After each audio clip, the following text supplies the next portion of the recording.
Dos compromisos fundamentales hice durante el recorrido y el encuentro con los ciudadanos de este distrito en busca de conseguir el apoyo para convertirme en el representante ante la Cámara de Diputados.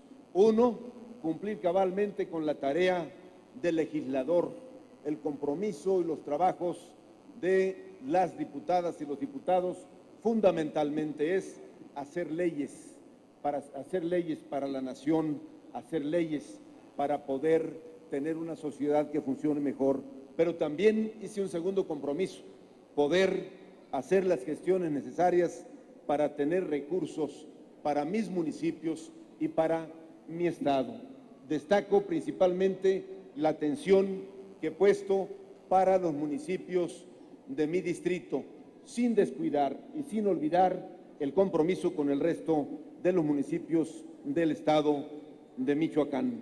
A 1 año y 2 meses entonces de haber asumido la encomienda de representar a las ciudadanas y a los ciudadanos del tercer distrito con cabecera en Zitácuaro, vengo a cumplir con mi obligación de informarles de las actividades que he desarrollado en la Cámara de Diputados durante la presente legislatura del Honorable Congreso de la Unión.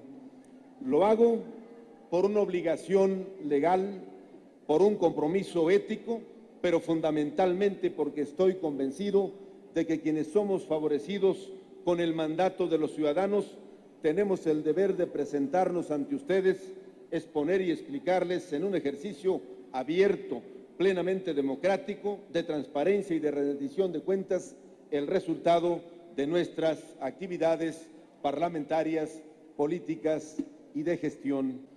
Tengo la fortuna y el honor de contar con el apoyo de mis compañeras y mis compañeros diputadas y diputados federales que me han distinguido con la designación de coordinador general del grupo parlamentario del Partido de la Revolución Democrática, por lo cual les reconozco, les aprecio y les agradezco profundamente. Muchas gracias, queridas compañeras y compañeros aquí presentes. Quiero también hacer un sincero y profundo agradecimiento y reconocimiento a mi querido compañero y amigo Jesús Zambrano, presidente nacional del PRD, porque siempre he recibido su apoyo, su respaldo, su acompañamiento en distintos momentos de esta complicada tarea que sin duda ha sido un soporte fundamental en estos retos que hemos asumido en los últimos meses. Muchas gracias, presidente. Le expreso siempre mi gratitud y lealtad y además mi actitud institucional ante la dirigencia nacional de mi partido. También quiero agradecerle, y no dejaré pasar la oportunidad, a mi amigo Carlos Navarrete, porque con él empecé muchas tareas en el Senado de la República. Tuve la fortuna de ser vicecoordinador de mi grupo parlamentario en el Senado de la República y de ser vicepresidente del Senado, siempre con el acompañamiento y la orientación de un amigo como lo es Carlos Navarrete Ruiz. Muchas gracias, Carlos, amigo, querido. Aquí destaco de manera particular un agradecimiento a una compañera y amiga que desde hace muchos años hemos caminado juntos y hemos compartido una visión política, una línea política que desde que casi estoy yo en el PRD ha sido la orientación con la que yo me muevo en esta difícil tarea. Amalia García, muchas gracias. Mi agradecimiento sincero y mi reconocimiento. Acorde, pues, con dicha responsabilidad, también a partir del 1 de septiembre de este año, por acuerdo del Pleno de las y los diputados, fui designado presidente de la Junta de Coordinación Política de la Cámara de Diputados, el órgano de gobierno de la Cámara en el que se toman algunas de las decisiones más importantes del trabajo parlamentario. En esta tarea dejo testimonio también de mi reconocimiento y agradecimiento a la y a los coordinadores de los distintos grupos parlamentarios por su disposición en favor de un trabajo institucional y respetuoso de las diferencias políticas. Menciono estas dos responsabilidades directas no en el simple afán por destacar posiciones, sino como parte de un conjunto de tareas que son propias de dichos cargos y que comprenden día a día retos muy importantes y permanentes, y son también, sin duda, una oportunidad para actuar como interlocutor en la vida pública en aspectos importantes de interés para el país, para el Estado y, sin duda, también para mi distrito. En este sentido, todos los días participo en la toma de decisiones para encauzar el trabajo legislativo, consciente de que la máxima autoridad es el Pleno, que somos el conjunto de las y los diputados, quienes con el voto mayoritario, en ocasiones con mayoría calificada, decidimos las adecuaciones al orden jurídico nacional, es decir, las leyes que rigen la vida de nuestra nación. Adoptar una postura en cada tema que se pone a consideración nuestra conlleva el análisis, la concordancia con nuestra línea política, particularmente la ponderación sobre los efectos que tendrá para mejorar la calidad de vida de la población e impulsar el avance de nuestro país. En cuanto al trabajo propiamente legislativo, vale la pena destacar que en la Cámara de Diputados hemos venido trabajando intensamente y desahogando reformas históricas que por muchos años hicieron fila en los pendientes. Nos enfrentamos entonces al reto de ser protagonistas de los cambios que nuestro país requiere. Asumimos este compromiso para romper con los paradigmas en la construcción de alternativas y, en todo caso, hacer valer el peso de nuestra fuerza política ante los riesgos o las amenazas de la construcción de solo mayorías mecánicas. A nivel constitucional se han concretado importantes reformas que inciden en los capítulos muy sensibles de la relación del poder público con los sectores económico, político y social que sin duda son determinantes para la vida de la nación. Hoy día en México, alrededor de 32 millones de personas de más de 15 años presentan rezago educativo, cifra que comprende más de 5 millones aún de personas que no saben leer ni escribir, 10 millones de mexicanos que no han terminado la primaria y casi 17 millones de mexicanos que no pudieron concluir ni siquiera la secundaria. A los datos anteriores hay que agregar los 8 millones de jóvenes que no tienen estudio y que no, más bien, que no pueden estudiar y que no trabajan. En materia educativa, de acuerdo con los expertos, padecemos del rezago de los distintos métodos pedagógicos y en el uso de las tecnologías educativas. Se considera que es necesario rescatar la autoridad social del maestro a través de mecanismos de conocimiento, de prestigio y de experiencia. Tenemos una carencia significativa de infraestructura y equipamiento en las escuelas, lo que nos está generando nuevas formas de analfabetismo, como las que resultan del nulo o deficiente manejo de las tecnologías de la información y del conocimiento de las lenguas extranjeras. Así pues, enfrentamos el reto de mejorar la cobertura y la calidad y el financiamiento de la educación en todos sus niveles. No es suficiente que en la Constitución se diga que todos los mexicanos tenemos derecho a la educación y que esta es obligatoria, sino que necesitamos los instrumentos de todo tipo para poder ejercer plenamente este derecho. En ese aspecto, como en otros, necesitamos pensar más en el interés del país y menos en los intereses sectoriales, gremiales o partidistas, por legítimos que estos sean. Ante el diagnóstico en materia educativa, es necesario admitir la importancia de la reforma que plantea la evaluación del sistema nacional en su conjunto, las nuevas reglas para el acceso, la permanencia y la promoción en el magisterio y la creación del servicio profesional docente. No se trata de una reforma educativa que esté pensando en demeritar el trabajo de las maestras y los maestros. No debe de tratarse de una reforma en la que se instaura una evaluación como una medida represiva y de reprobación del trabajo del docente, ni se debe de tratar de una reforma que atente contra los derechos laborales adquiridos por los trabajadores y las trabajadoras de la educación. Tengo claro cuáles son los intereses superiores en esta materia que afectan a muchos ciudadanos mexicanos, mujeres y hombres, así como también que debe ser posible alcanzar plenamente los fines de mejorar la educación en beneficio de nuestras niñas, de nuestros niños y de nuestros jóvenes. Y sé que lo lograremos si se cuenta con la voluntad y con la participación de los principales actores en esta tarea, que son las maestras y los maestros, y que nos permita la revisión del sistema educativo nacional. A las maestras y a los maestros de Michoacán les digo con toda franqueza y honestidad que participé con mi voto en favor de esta reforma después de haber dado la batalla para eliminar los contenidos que podrían haberles resultado perjudiciales.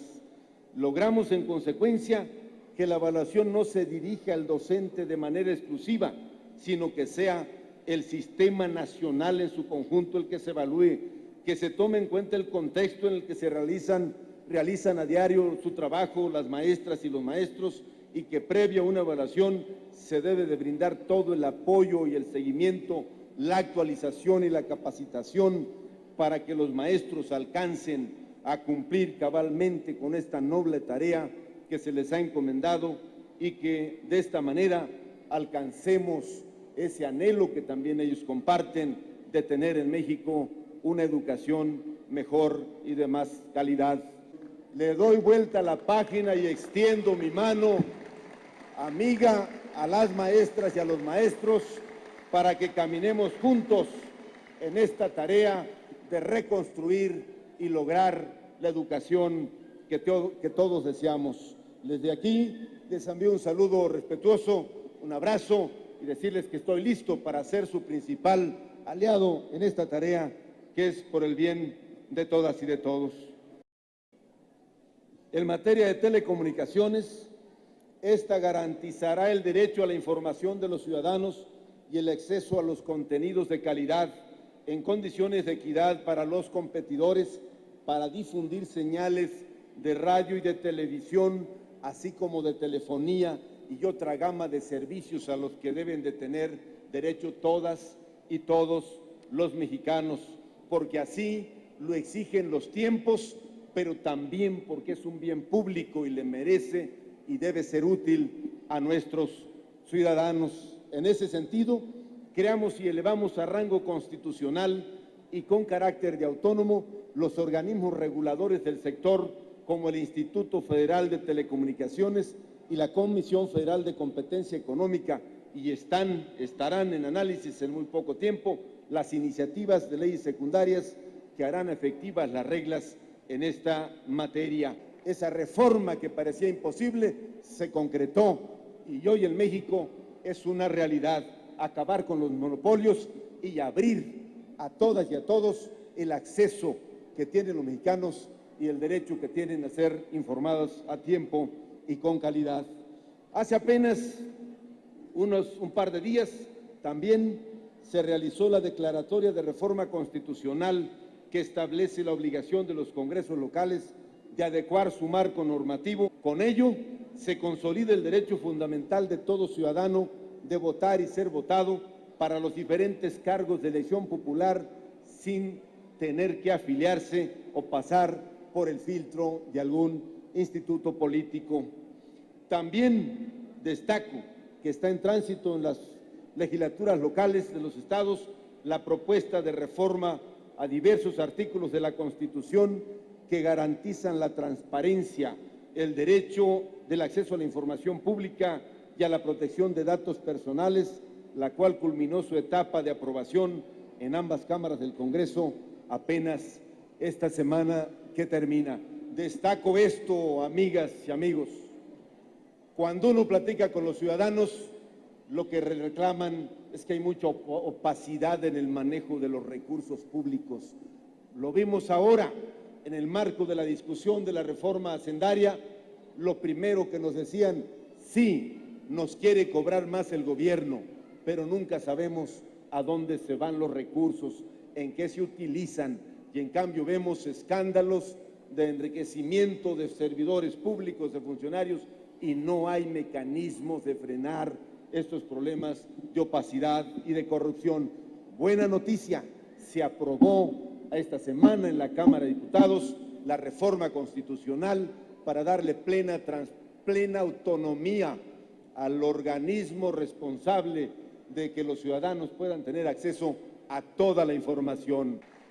Con esta reforma, los servidores públicos de cualquier rama del poder, los organismos autónomos, el Banco de México, la Comisión Nacional de Derechos Humanos, el IFE, etcétera, etcétera, los fideicomisos, los partidos políticos, los sindicatos estarán obligados a poner a disposición de los ciudadanos que lo soliciten toda la información que genere con motivo de su actividad y en los cuales se ejerzan recursos o se usen recursos públicos. Así podremos conocer cómo se toman las decisiones, cuál es el origen y el destino de los recursos que manejan, y se cuidará que los datos de las personas no caigan en manos de terceros y que los puedan usar con fines distintos a la ley. Que se ha reformado la Constitución para convertir en un derecho la pensión universal para todas las adultas y los adultos mayores a partir de los 65 años de edad. Esta es una buena noticia para el país. Ya no serán solamente voluntades de administraciones o voluntades de funcionarios en turno.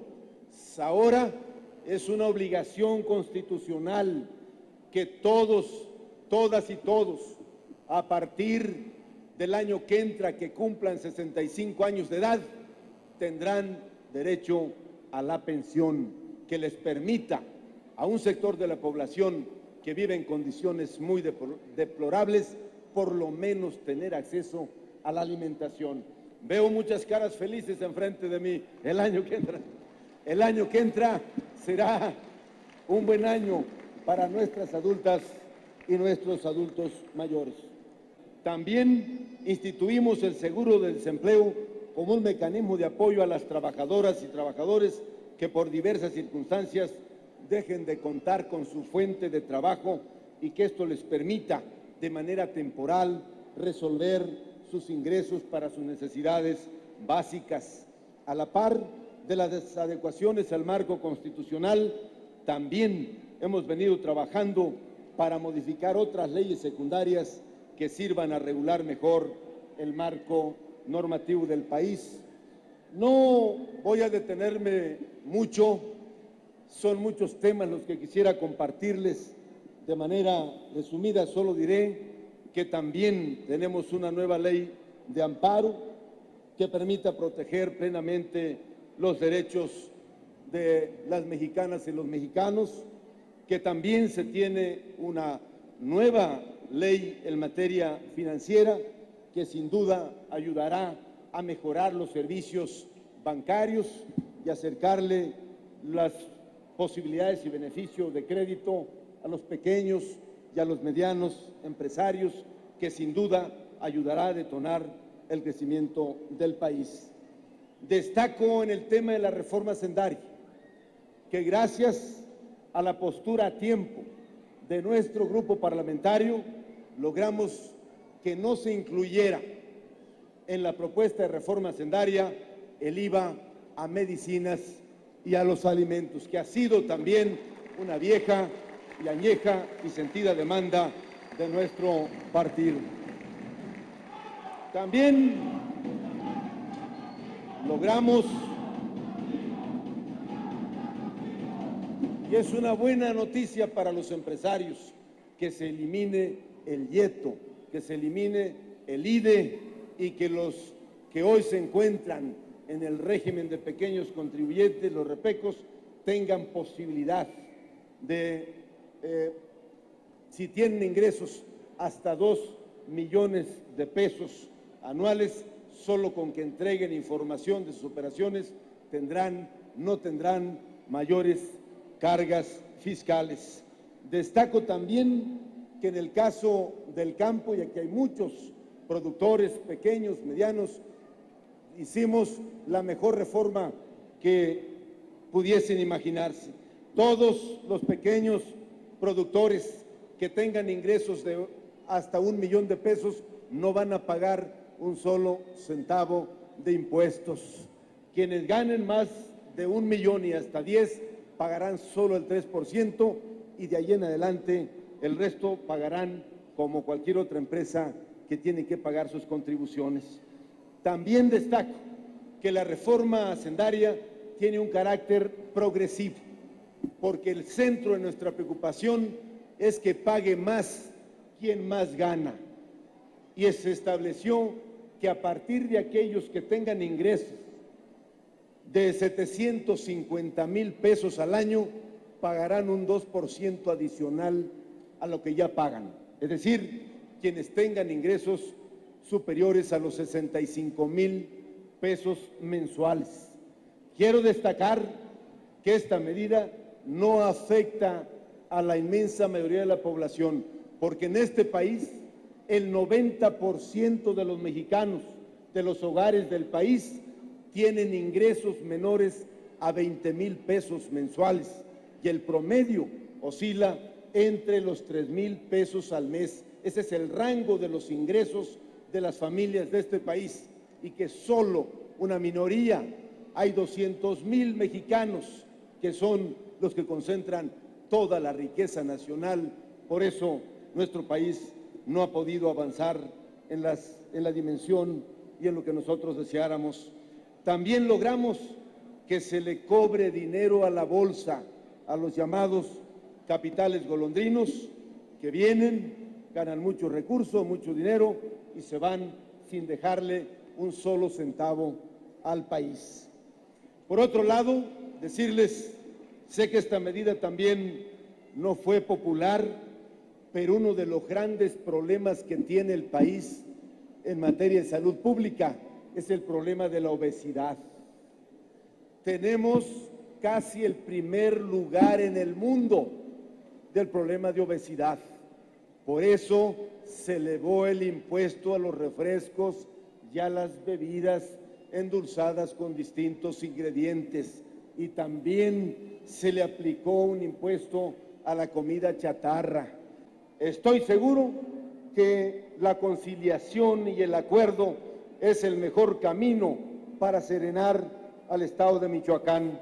No estoy empeñado en otra cosa más que en mi deber de cumplir con el encargo que la gente me ha confiado.